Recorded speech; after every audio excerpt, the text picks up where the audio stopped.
से बच्चे कमज़ोर हैं, अपने जहन के लिए दुआ मांगे, अल्लाह हमारे जहन को कुशादा फरमा दे।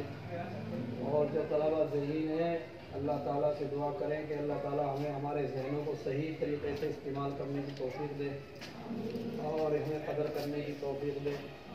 और अल्लाह की रज़ा के लिए हमें अल्लाह अपने हाफिज़ कुरान बना दे, आलिम दीन बना दे, अपनी ज़ात को राज़ी करने वाले अमाल करने की हमें तौफीक अता फरमा दे।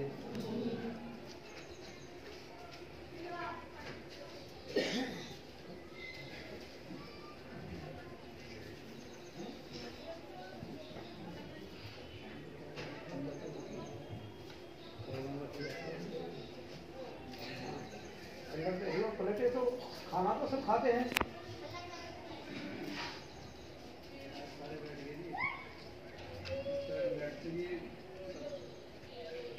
नंबर वाले छोड़कर नहीं, रमज़ान से पहले तो प्लेटें नहीं, ये बस ऐसा ही मसला रहता है। देखो अंदर की प्लेट कहीं अंदर तो नहीं, कभी अंदर से भी कभी उठा देना हो प्लेटें।